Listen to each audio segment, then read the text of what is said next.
జరిగితే వాళ్ళు కూడా సరే అమ్మ రమ్మని గ్రూప్లో జాయిన్ చేసుకున్నారు సార్. చేసుకున్న తర్వాత ఒక 6 నెలలు గడిచింది సార్. 50 రూపాయలతో మేము మొదలుపెట్టినాం పొదుపు. 6 నెలల తర్వాత మాకు లోన్ వచ్చింది సార్ బ్యాంకు నుంచి. అప్పుడు లోన్లు ఇవ్వడం చాలా ఇబ్బందిగా ఉండేది సార్. గుడిసెల ఏరియాలు ఇయ్యము అది ఇది అనేటోళ్ళు.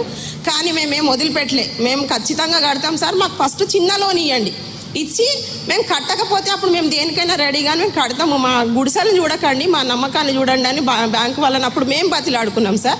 ఇప్పుడు బ్యాంకు వాళ్ళే మమ్మల్ని బతిలాడుతున్నారు, అది వేరే ముచ్చట. అయితే మేము అప్పుడు తీసుకున్నాం సార్, లోన్ తీసుకున్నాను. ఆలోచించిన సార్, నేను కొంచెం తెలివిగా ఆలోచించిన, ఏం చేస్తే నాకు తొందరగా రిటర్న్స్ వస్తాయి. రోజు కూలీ చేసుకునేటోళ్ళం, నేను కూడా అప్పుడు ఒక కూలీదాన్నే కదా. అందుకని నేనేం ఆలోచించిన అంటే కిరాణా కొట్టు పెట్టుకుంటా, నా ఇంట్లోకి వెళ్తుంది, అట్లనే నాకు తొందరగా రిటర్న్స్ వస్తాయి అని నేను కిరాణా షాప్ పెట్టుకొని మెల్లమెల్లగా అంచెలంచెలుగా ఎదుగుకుంటూ ఈ కరోనా టైంలో నా భర్తకు బయట ప్రైవేట్ హోటల్లో పనిచేసేసారు ఆయన. అది పోయింది.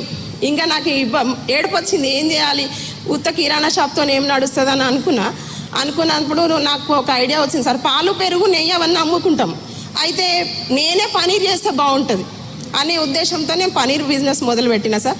నా భర్త నేను ఇప్పుడు 5,000తో మొదలుపెట్టిన నా వ్యాపారము ఈరోజు నేను సంవత్సరానికి 10 లక్షల టర్నోవర్తోని నెలకి 20,000 సంపాదిస్తున్నా సార్. నేను నా పిల్లలు చదువుకుంటున్నారు.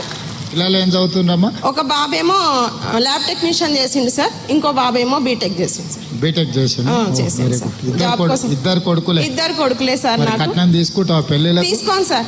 తీసుకోవా? తీసుకోండి. మాట ఇస్తున్నావా? మాటే సార్, మీకు ఇచ్చానంటే నా అన్నకి ఇచ్చినట్టే సార్. అదే మళ్ళా జవహర్ నగర్ లో నాకు అందరు తెలుసు సార్, మేమందరం మీ కాదు సార్, మీరు బాగా తెలుసు. మీరు ఎప్పుడు వచ్చినా జవహర్ నగర్ లో నేను ఉంటాను. మీరు అందరు ఓటేసిండ్రు, కానీ కొడుకు పెళ్ళప్పుడు తెలుసుకుంటా నువ్వు కట్నం తీసుకున్నావు. ఖచ్చితంగా తెలుసుకోండి సార్. అయితే నాకు సంఘం నుంచి డబ్బు ఒకటే కాదు సార్, మాట్లాడే ధైర్యం అవన్నీ నాకు వచ్చినాయి. సో అందుకని నాకు సంఘంలో చేరడం వల్ల నిజంగా నేను చచ్చిపోదాం వద్దిగా నాకు జీవితం అయిపోయింది అనుకున్నా సార్ నేను. అటువంటిది నాకు మనోధైర్యాన్ని ఇచ్చిండ్రు.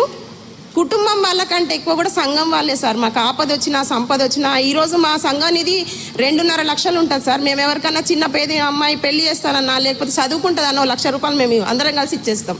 బ్యాంక్ వాళ్ళు కూడా మమ్మల్ని బతిలాడి మరీ లోన్స్ ఇస్తున్నారు సార్. మేము అంతా మంచిగా రీపేమెంట్ చేసుకుంటున్నాం.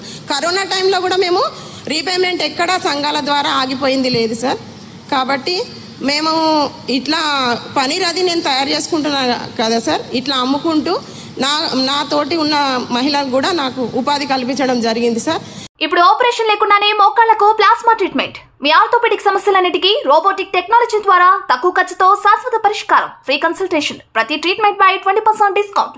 ఈ ఆఫర్ కొద్ది రోజులు మాత్రమే, త్వరపడండి. V9 hospitals 9281465842.